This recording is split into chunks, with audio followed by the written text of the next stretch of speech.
All right. So yay, woo! Happy Wednesday. Okay, just real quick, recap on our first class. Again, so anybody who's taking Divinity, anybody who's even reading the Bible, everything that you read, you have to keep in mind context. So when we read C.S. Lewis's summary, that's basically what his book is. It's a summary of what it means to believe in Christianity and what it really means to believe in Jesus, right? We have to remember who he was as a person. Then we have to remember what time he lived in, just like we have to put ourselves in the context of the Jesus story, right? Mm-hmm. So let's play a game. Yeah. Super creepy. What is the Bible?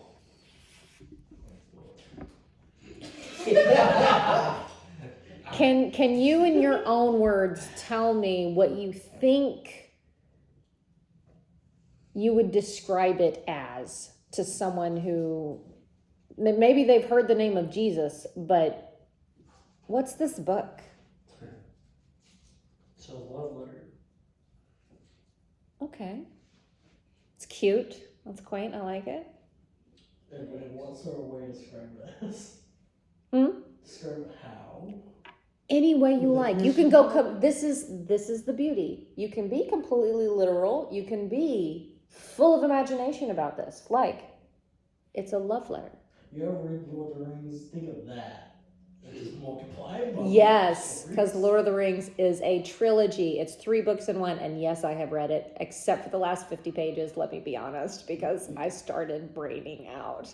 But it's an awesome book. And I know people who read that every single year. Because the story's over. I'm going to read it to you out loud. So you can do it. I know. Shame on me. Man. Shame on me. I know. So I could say a book. It's a collection of books, a library of books. Okay. Spans 3,500 years, written by over 50 different authors and contributors, but it tells the simple story, the singular story of God and mankind and his pursuit of relationship with humans and all the ups and downs and drama of a divine human relationship. But it culminates in the person of Jesus, who is God and man, God as man, to show his undying pursuit of relationship with humans. So I guess I would probably say something like that. That sounds like a professor. Our pastor, everyone. Yeah. But it's bad that our teacher doesn't know what the Bible is. Right? I'm saying. I'm just kidding. Okay. So we can say it's this big collection of a whole bunch of letters, a whole bunch of books. Written over by 50 authors. A million different authors over a million different years. I mean, I'm exaggerating, of course not. But it's a lot. It's a lot to take in. That makes it multi-leveled because there are people and authors in it who are uneducated, and there are those who are educated, and their writing styles are drastically different. But they're all included in the same book. Over a span of centuries, Lord. So, but for those of you who have read bits and pieces of the Bible, how does Jesus teach? Your expression, yes. I would say Jesus teaches in 2 ways. Number 1 is parables, but also Stories, yes. Stories. Number 2, I think he teaches by questioning. Okay. I love this. Okay, now let's get secular. Everybody loves Aristotle. Everybody loves Plato. We love our Greek theologians. We love our philosophers of today. I'm sure some of you have heard of Jordan Peterson. I would consider him a philosopher of today. You may not agree with him. I don't know. I don't agree with everything he says either. But I don't agree with everything that Socrates or Plato said. And I read some of their stuff too. So how do you think those guys taught? Like when you were in high school, because this is where I believe you got your introduction to Greek mythology. I can't remember what grade level that was. 6th grade. Okay, I was just shy. I was a couple years off. You can tell. I skipped this entire. I think you were alone in the 6th grade going into Greek mythology, dude. Yeah. It was 6th grade. It was like, How did the Greek philosophers teach? Fables, stories, and questions. No. I learned about him in art. That's the only reason I know half of it. Art and someone was in yeah, I had to take world history. You never thought these subjects would be important, did you? Your teacher got the wrong book. Yeah. They teach it in 6th grade now. Okay, buddy. That is, oh man. You're teaching. I don't feel like I was that young when I was introduced to mythology. Lord, my tongue got twisted. Homeschool our kids. All right. Back on track, y'all. Back on track. So the whole point of this line of questioning is, how does C.S. Lewis actually teach us about Christianity? And he uses the same formula, right? He tells you a story, or he asks you a specific question, or he tells you a question he had to consider himself, right? So when you get into it, he's really teaching the way that the Greek philosophers taught. He's teaching the way that Jesus taught, but he's made it his own in his own way and modernized it. So again, taking biblical principles and bringing them into the current age, right? So this first section, this first book, this is all about how do you, as an individual, think yourself into a belief of God or out of a belief of God.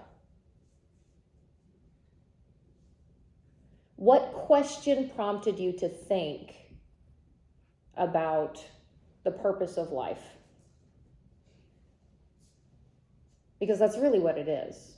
When we try to get to who is God, we have to question the purpose of life. Right? Mm-hmm. What was your question? So this is a genuine question to those of you in the class. What do you believe was a genuine question you had which made you curious to know God or to find out if there is one? I don't know if this, because I grew up as a believer, or at least. So you grew up in church culture. Yeah. Church culture. Okay, that's fair. But I would say, like, if it was the other way around, seeing like my grandparents pass away or a relative pass away and seeing them at the funeral, and the question prompted, well, where did they go when they died? That's a pretty common one. Yeah. Mm-hmm. Someone close to you dies. Someone important to you. Yeah. It's a good place to start. Well, it's a hard place to start. Gotta start somewhere. Yeah. Mine was, could I ever be clean? That was a question that prompted me to search out God. I was very aware of my sins young. Like, by 7, 8, 9 years old, I knew my sins. Mm-hmm. And I knew they knew me, like, really well, and I knew them, and so that age, I was wondering if I could ever be clean. That was a question on my mind, yeah. I actually had that same question, and I had a really vivid dream about it. Really? Mm-hmm. Like early in life? Mine was closer to 13, 14 years old, and I had already been baptized, but I got baptized into the culture. right? Uh-huh. You get baptized into the culture because you assume that you believe. But I didn't confront that question. I had to have been like early teens. And I had this dream. Where I was flying, and I knew that other people had wings too, but our wing feathers were different colors. And that was significant in the dream. And I thought about this dream for years. But hello. Sorry, better be Jesus calling. Well, if mine goes off, I'm sorry. Jesus, I told you. So, so these are questions. How can I ever be clean? What my question was, it had to do with how we viewed ourselves personally, and how that becomes part of Christ's church. And I couldn't even describe to you the connection in my brain. Come on, I was really young. That was a really long time ago. Yes? What was the original question that you proposed? The original question was, what question for yourself personally prompted you to think about who God was, or if he ever existed? Sorry.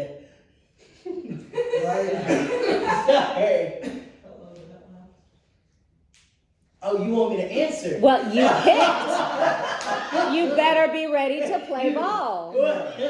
Well, for me, I grew up in church. Okay, again, church. So grew up in church culture. So we've been confronted with the tradition before we even formulated our own faith. Yes. Yes, that was it. I grew up in service, worshiping. Went to trade school and started questioning. I didn't question God. I questioned tradition. Mm-hmm. And then tradition made me question God. Yes. I think for me it was, well, why do we do this? Well, why do we only have one song leader? I grew up in a very place where it was like, you should already know the answer to that. You were raised in this. And that's, They make you feel silly about asking. Yeah, asking sincere questions, but you should know this, So that made me not question the existence of God, but God's character and what he's like, how he accepts. So who he is, or does he exist? Yes. Yours was, who is he in relation to these traditions that we have built up around me, and which ones are real? Yes. And I totally agree with that. So that's what we're running into now in some of this political fight is spirituality versus religion. Don't control me. I am an individual. What is this unity? It's a cult. They're pushing the extreme so much that you feel afraid to take part in what was natural before. And it wasn't over the top, Yeah, our traditions did get a little stagnant. It did get in the way. This is why we're going through what we're going through again. And this happens every generation cycle, every half generation cycle sometimes. It just depends. So these questions, how do we reason out God? That's C.S. Lewis's first book, okay? That's his first series of chapters, 1 through 5. It's relatively short, but he starts with this question of, well, since you were 7 or 8, right, Hunzi? Mm-hmm. And you were dealing with this question of, am I ever going to be clean enough? That's a moral question.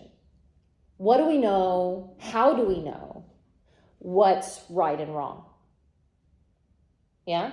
Mm-hmm. What does everybody know as a universal rule? Like, if you're out anywhere. Wash your hands. Okay, that's a cleanliness rule. Yes, absolutely. Please wash your hands. Do not kill. Do not kill. All right, no. What are you talking about right here? A universal rule that's, Stop it or Yeah. Don't interrupt the teacher. Thank goodness. Okay, no, not a law. All right, you're talking justice now, not a law. Okay. I'm saying it's a written rule, but it's an unwritten rule that we all believe in. And this is what he talks about, his first question.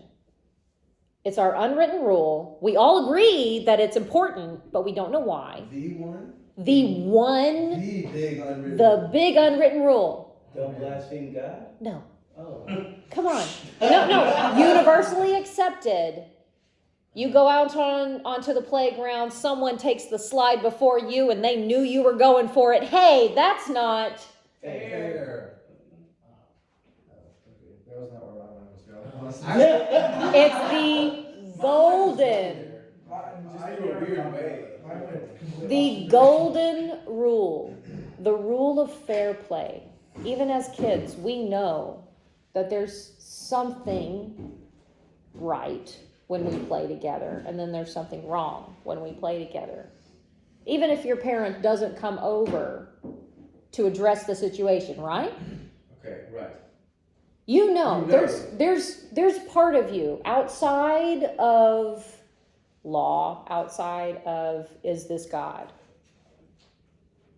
There's parts of each of us. This is one of his core questions. Yeah. There's parts of each of us that recognize that wasn't right. But why is it not right? Yes. I love the questioning, and I love first off, I want to say, I love the theology of it. Like, I haven't been in this class, but today is like fantastic. I really want to come back. But you asked the question like, what is right? Can I not take it from a Christian standpoint? Because as Christians, we know that the Bible makes So that's his goal. Think of these questions outside of your faith first. Consider the question outside of your belief system. Okay. So my question would be, if I'm considering what is right outside of my belief, what do I justify is right? Because prime example, if someone is beating my wife, right? My instincts, I'm gonna hurt that guy. Like, you're not gonna touch my baby. Like, that's my baby. And I will probably kill him. But that's what I feel so fast. No, but this is where we're heading to. Okay. So you feel like, think about it. Think about the question and say yes or no to yourself. Say yes or no to yourself. Do you believe that internally there's some part of you that you're in a situation? Okay, you go to, and this is actually real now. Oh my gosh, you can go to the grocery store and there will be no one watching you and you're really thirsty. You could technically just grab a water bottle and go. Good, yeah. Yeah. Will you be held? Say the cameras were turned off. That's what I say. That's what I say. Like, what defines right and wrong? Like, All right. If a person is hungry enough, he's gonna go into a grocery store and take it. Okay, so now you're giving another detail. What detail are you giving? He's hungry. You're giving motive. You're giving motive. Yes. Motivation. Okay, so motivation changes how we see right and wrong. Yes, it does. Okay. Now, C.S. Lewis goes in and he's like, okay, we're going to think about this. You go out onto the playground and someone takes your toy. That's not fair play. Why is it not fair play? What's telling you that it's not right? And for C.S. Lewis, that means there's something bigger than us. There has to be. Because do you have to do it, even though you're thinking about it? No. Do you have to do the right thing? No. Sorry. Will it technically hurt you to do the wrong thing? No, go ahead. I'm gonna be quiet. Such your talk. She's very good at drawing you in. You felt like you're the only person in the room. I know, I was like. I felt that too throughout this. So- She's very good at that. Keep going.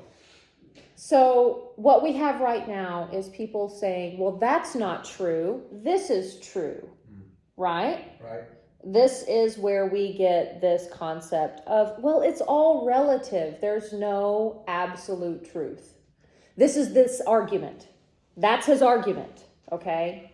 He's saying there has to be something telling us, and you know that it's there. So you can't deny that it's there, but what you can do is ignore it. So what happens when we have this conflict going on? You can listen to it. You don't have to listen to it. But these are moral and ethical questions. And the motivation and intention behind something is what makes it right or wrong for us in a lot of ways. That's why it's all relative. So there's a couple of different types of relativism. That's what I wanted to explain just a little bit of. So you have descriptive moral relativism. So this holds that people do in fact disagree about what is moral without passing any judgment about this disagreement. I believe that this is right. You believe that this is wrong. Okay. And we just leave it there. We leave it alone. We're not going to try and figure out how we feel about it. We just disagree. I think that's where we are culturally right now. We're not even going to try to understand the other side. We are just going to say, this is what I believe. This is why I believe it. Bye. Mm-hmm. There's no discourse, no motivation. Meta-ethical moral relativism. Say that 5 times fast. This says that moral judgments contain an implicit or explicit, so either it's something that we understand without saying out loud, or it's something that's in your face, we all understand it and we will speak about it, okay? Implicit, we don't have to talk about it, but we all kind of know. Explicit, you can see it. Moral judgment contain, so one of these, indexical, to the extent that they are truth apt. What the fart? Their truth value changes with context of use. That's what we just talked about, right? A little bit. Motivation and intention change what we see as right and wrong. Normative moral relativism. Everyone ought to tolerate the behavior of others, even when large disagreements about morality exist. I think we would kind of all agree with that, right? Could you explain that in Everyone should accept everyone and let them do their own thing, live their truth, even when we disagree with what we're doing, whether we believe it's right or wrong. I would not agree. I'm out of that one. I agree to a point. I think we have to a point, because even within this classroom, there are differences of thought and practice. So to a degree, but then the law intervenes at a certain degree, at least it used to, in the protection of life or vulnerable life or property. And so, no, I'm out at a certain point, yeah. All right, someone check me on time. What time is it? 7:06. Okay. We could go for a couple of hours. This is good. So C.S. Lewis, the book itself is almost meaningless unless you're willing to have these conversations. Yeah. Can I? Yeah. This is your last one, man. I know. Can I push back a little bit on what you said? Sure. I know Yes. I know you're the minister, so don't fire me. Just in that comment. No, I can agree to an extent, and I'm only looking at it. The way I'm going to answer this, I'm looking at it from a biblical perspective. Mm-hmm. Because when we get into the realm of, yes, everybody has different opinions, but when we get into the realm of the Bible and what the Bible stands for, like, the Bible has no room for opinion. Does that make sense? Like, Oh, I would beg to differ. Also, I wonder if you're speaking of within the realm of a local church or of society. Because I was answering the question within a societal realm. We have to hold space for people to think and behave differently within a society to a degree. I mean, we tolerate to a degree, right? But then we vote on, in a democratic society, we vote on where the line is, where we tolerate it no more. And that's where we implement laws and justice system and so on, right? But I think my comment was everybody in any society would find my neighbor is going to think and behave differently for me, and they can still come over and have pork loin. Unless of course they're not for pork, they can come over and have veggies. But we tolerate that until we say this is going to cause harm of personhood or property, and then we implement laws. So that's what I was thinking. Okay. I'm not thinking within the context of a local church, but even as a minister in a local church, I have to carry that. There are people here who do and think very differently, and then there are the lines. And then we implement discipline and church discipline based on the lines that the scriptures draw for us of morality, right? But even still, like, there's a lot of space, a lot of grace. Yeah. I mean, yes, there's a lot of space and grace. Oh yeah. And room to grow, but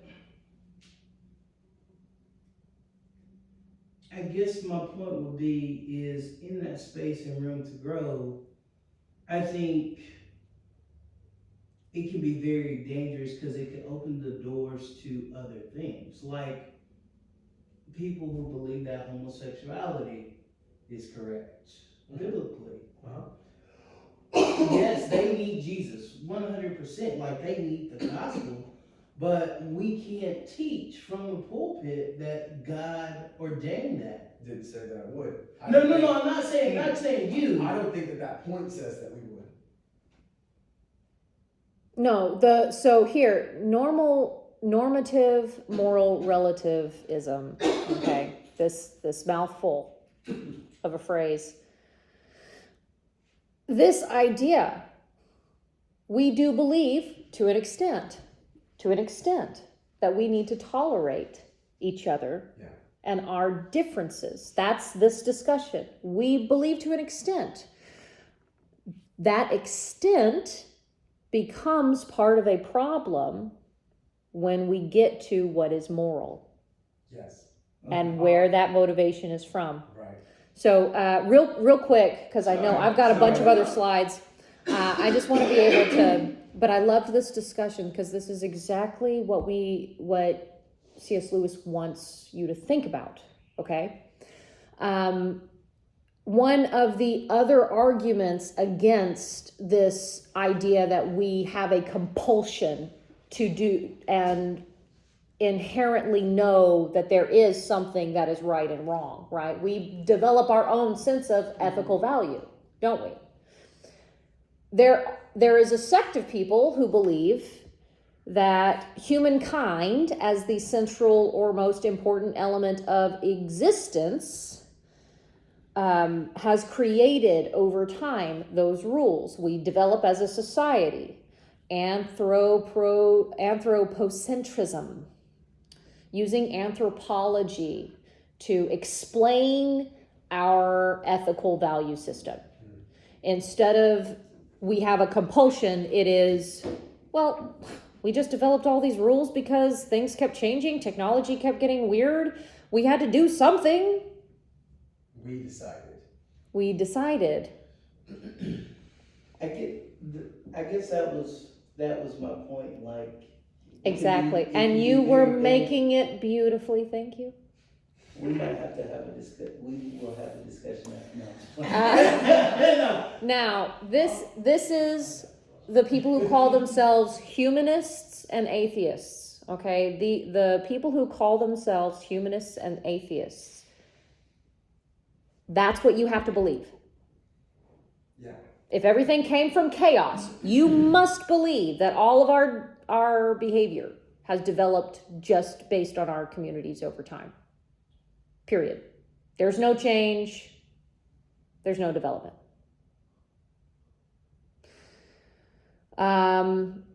One of their bottom lines for this compulsion is, well, we have the herd instinct. Some of us call it the protection gene, or whatever you want to say, the survival instinct, okay? Herd instinct, we desire as a group to live together. But how do we do that? Well, we have to develop group rules, right? Or survival instinct. Well, it would be quite terrible if I kept killing all of my neighbors, so I best stop doing that. Well, someone's going to come and kill me because I'm killing everybody else, right? Maybe. I don't know. Why are we all dying? All right. So his... If you're okay.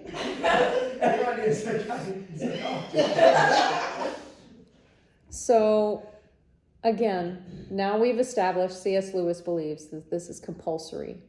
This belief of right and wrong is inherent within us. We're born with it. And the reason we can know that is because we only have ourselves to go off of, right? So if you examine yourself, how you think, how you make decisions, you're going to find that your belief system and how you behave is directly related to your internal sense of right and wrong, despite what everybody else says. Now, because of that, because we can look and self-examine humanity within our own bodies, this is an example there is a God. Not just this compulsion, this ought to, but you can feel it. You can feel that you really don't want to steal, even if you're starving. You can feel that kind of stuff. He does make a distinction of law of nature versus laws of nature. So again, remember, the rule says I have to stop at the sign. But does that tell me if it's right or wrong? No, that's just a rule, that's a law. Same thing with the laws of nature, such as gravity. You're gonna jump, you're gonna fall. But the law of nature, this internal feeling of right and wrong, that's something separate because you can ignore it. You can ignore the compulsion. You can't ignore gravity. I'm sorry. Even though I did dream about having wings, it was beautiful. So humanity can ignore the law of nature, but not physical laws that science has revealed. Why did I write down Job? Someone pull up Job 12 for me.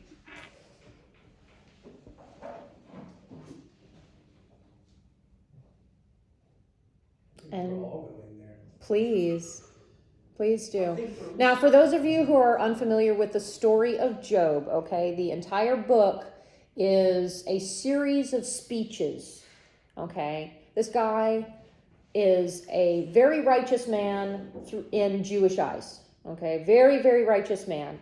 And in their belief system at that time, because you do everything God tells you to do, you follow the law to the T, you even go above and beyond a little bit on Saturdays, he loses everything.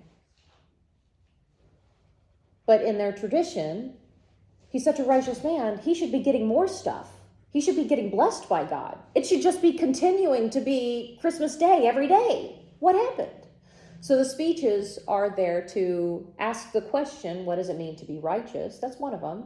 Or what is suffering? So we're dealing with a whole bunch of sub-themes in here, right? But it really is a what is right and wrong question, okay? So someone read to me Job 12, verses 7 through 12. So I think it's only 7 through 8 in Job chapter 12. Thank you. Oh, no, it's not. No, it's Is not. it? I'm in the wrong book. How dare you? So you're probably good then. Well, my phone clicked it. I got it. It's only my second class, please. I got it. got it. You got it. Yes, please. But ask the beasts, and they will teach you, the birds of the heavens, and they will tell you, or the bushes of the earth, and they will teach you, and of the fish of the sea, they will declare to you. Who all among these does not know the hand of the Lord that has done this? In his hands is the life of everything, and the breath of all mankind. Does not the ear test words, as the plate tastes food? Wisdom is with the aged, and understanding length of days. Thank you so much. So, the birds and the bees and the flowers and the trees, they do not change. They operate exactly the same way. Gravity, right? These are the laws of nature. These things just operate the way that they are, unchanging. But we can change. One of these other ideas that is against that moral compulsion issue is that God isn't a being that has feelings. God does not have personhood. God is life force. That's it. Pure life force. And this goes back into evolution theory and all of that crazy stuff, right? Or creative or emergent evolution.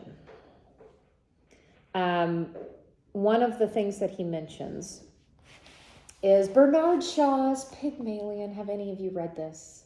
I know it's super old. I'm so sorry. I have to, though. I have to, okay? Have any of you seen the play or the movie My Fair Lady? Pygmalion is My Fair Lady, okay? It was the original script. The ending of My Fair Lady is what? Do you guys remember? It's been a minute. It's a minute. Okay, she falls in love with the guy who teaches her how to speak like a lady. And they have this blow-up fight. She walks off stage. Then she comes back in. And she just says, I've washed my face and hands. I did. And that's it. And the play ends. It's really sweet. It's semi-sweet because it's a line that she says in the very beginning. Audrey Hepburn. Gosh, please watch it. It's divine. But that's just me. It's a musical, so if you're not in a musical, you will probably hate it, and I'm sorry. But the original Pygmalion, the guy was an atheist. He didn't believe in God. The original ending, she ends up marrying the chimney sweep, and she hates him and herself and Mr. Humphrey for the rest of their lives. But they can't leave each other because it's a love-hate relationship, and nobody knows where else to go. That's the original ending. That's what an atheist would put. So if there's no compulsion to be good, and there is no motivation and underlying sense of right and wrong, what's the point? No one really loves. No one really lives happily ever after. It sounds like a great story. I would love it. Okay. So when he gets to his very last chapter, all right, if we accept this idea that we have a compulsion to do the right thing, we can ignore it, but we feel like we have a compulsion to do the right thing. If we feel this compulsion, you can't deny that there's a reason you have that compulsion. You cannot deny a moral imperative outside of your own feelings, your own desires. It is not driven by instinct, because when you feel like doing the right thing, does it always feel like comfortable? No. It does not. Sometimes it feels awkward. Oh, so awkward. It's like watching The Office, and I can't. I cringe through the whole thing. It's so awkward. Right? So, anyway, That's okay. like one of the greatest shows. Yes. Hey, I love dry British humor. I do. But sometimes doing the right thing is just as awkward as watching The Office for me. Now that's Okay? blasphemous right there. All right, so you've accepted that it's outside of all of these things. You've accepted that there has to be a reasoning for this ethical, moral behavior that we feel like we should do for some reason, right? Mm-hmm. Now, that means you have to examine how it operates. If you start to examine how it operates and that means it's going against your personal desires, that actually means that we're in trouble. There's something wrong. It should feel natural to you to do the right thing, shouldn't it? Shouldn't it feel natural to do that? Not always. But why do we feel that? Why do we feel like it's awkward? He's going to get to that, but I want you to think about it. So, we're in trouble. We have this system, we have this imperative, but we can ignore it. So something might be broken, right? Something somewhere might be broken. Is this universal force? You have to ask this question. If there's an imperative, is this imperative good? Or is it bad? And why? What does that mean? Now, from a secular perspective, you have to look at all of the arguments that we have just gone through and every single excuse that you give yourself, everything you feel like you deserve to have. These things are entitlements, they are excuses, and they are a diversion. You're not really thinking about the problem. You're thinking about some of the symptoms. Can someone pull up for me Romans 7? Yeah. It's Romans. It's all right. I had to do 2 papers this week. One of them was on Zechariah and the other one was on Zephaniah. And when I submitted the first paper, I was like, did I read the right book? I had a little mini freak out moment because they were very close. Romans 7 what? I'm just messing. Find me a good one. Oh, I just read the whole thing. Just give me at least 4 or 5 verses. Brothers and sisters, I'm speaking to you who know the law. Don't you know that the law has authority over someone only as long as they live? For example, by law, a married woman remains married as long as her husband lives, but suppose her husband dies, then the law that joins her to him no longer applies. My brothers and sisters, verse 4, when Christ died, you also died as far as the law is concerned. Then it became possible for you to belong to him. He was raised from the dead. Now our lives can be useful to God. The power of sin used to control us. The law stirred up sinful desires in us, so the things that we did resulted in death. But now we have died to what used to control us.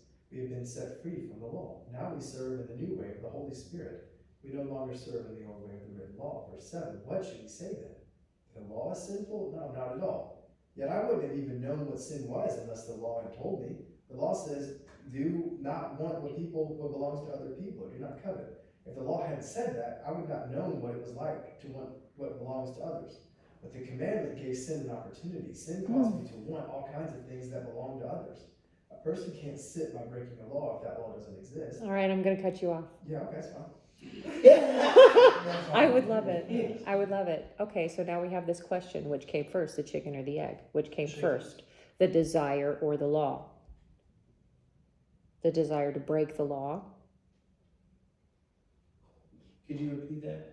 What came first? The desire or the law? The desire came from All right, someone check me on time. Yeah, You're good. it's 7:26. We Okay. have 21 minutes. We're fine. Thank you. All right.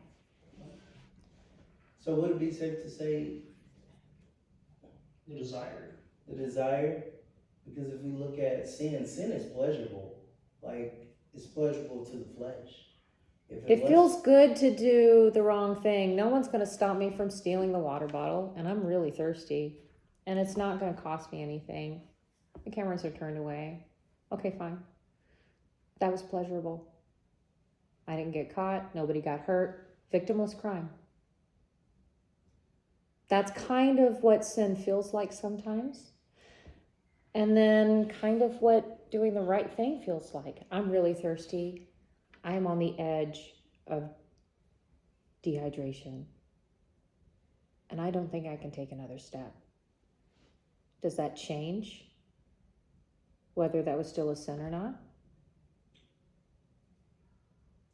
Mm-hmm. So, here's a couple of school experiments that I actually want to share with you, okay? Some of these are actually connected to Old Testament ideas. This idea that when we act righteously, good things develop in our lives. The trees will always bloom. You will always get rain. All of the wonderful things in life will come to you if you follow the law, if you believe in this righteousness, right? So, one of these is with plants. And you can look this up yourself, all right? There's plenty of school experiments where they take two plants, they put them in a lobby or they leave them in the science room, same soil, same light, and the same water. But what the kids do, their experiment is you speak kindly to one plant and you speak bullying words to the other one. I know, it's a bullying experiment with plants. Plants don't have ears. Why would our words matter at all to a plant? But without fail, every single time, okay, in a matter of weeks, the plant that is spoken to with positive words, with good words, it stays the same or it flourishes. It actually usually grows excessively more leaves, okay? The plant that is spoken to with negative bullying words begins to wither and will eventually die. Without fail, you can look this up, okay? A couple of news channels actually did a couple of these interviews with some students. So it's pretty interesting. So now we know our words matter, right? Our words and how we speak to living things that don't respond to words, that matters. That's a little odd. Racism, sexism, classism, all the isms. We want to protect everybody. We want... This went down a very dark hole. Not you. No, Not you. man. What did you do? It's an inside joke. Back me up, help. It's an inside joke. You're doing You're great. good. You're fine. I'm sorry. All right, I'm sorry. hold on. I won't be here next week. I promise. I think we're going to call it quits on this one. Keep going. Are you sure? Yes. It's just them. It's just math. This is mad. I want something tonight. I'm sorry. Keep going, Micah. Okay. Okay, walk out then. So Get out. questions about racism, questions about what is sexism, questions about what is classism. These are morality questions. And we've made laws on these because we knew someone was doing it wrong. If we have a compulsion to do things right, how would that go wrong? Now, this is interesting, and this leads into why racism, sexism, and classism, all the isms, all the words that we have given to all of these categories, why they even exist. Are any of you familiar with the Stanford experiment? Yes, and how it was debunked many times. Really? Yes, it was proven that he was messing with people, would bribe people, would intimidate people in order to act more authoritative and aggressive. Interesting. Please send it to me. If you have one, I will give you my email. I wanna read it. Yeah, they found out a while after, with interviews with the people that were in the experiment, how they were Manipulated. intimidated to act more aggressive. Mm-hmm.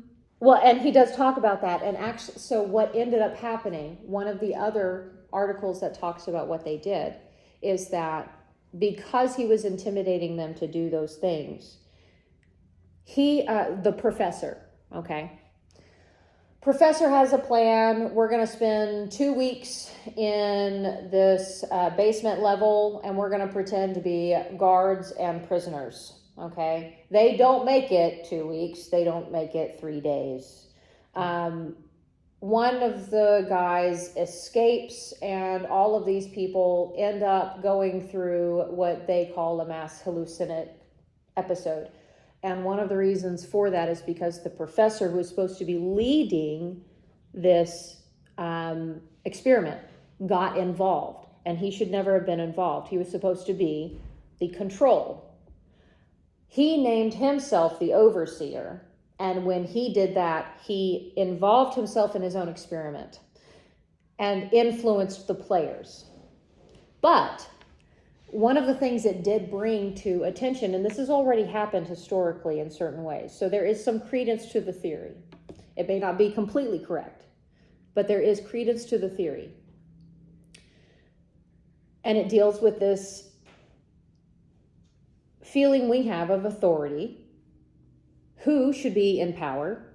Why are they in power? And how should you treat that, right?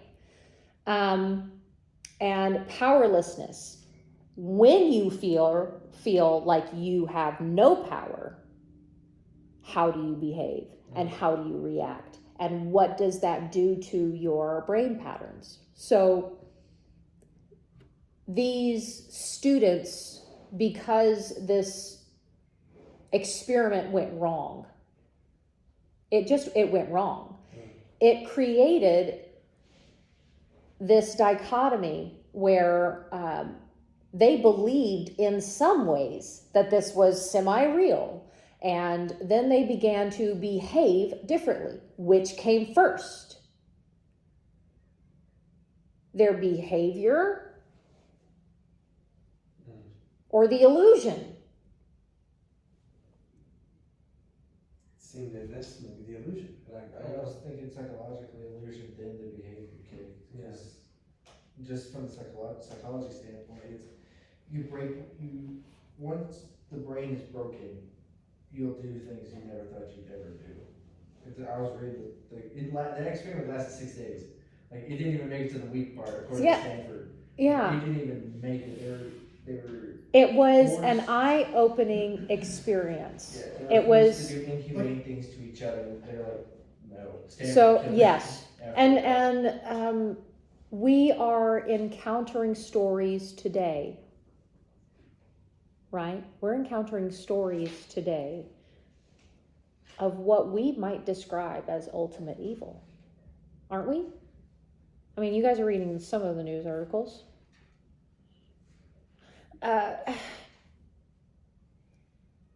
We are only 2 months into the brand new year, and there have been 87 plane crashes. 17 of those have been fatal.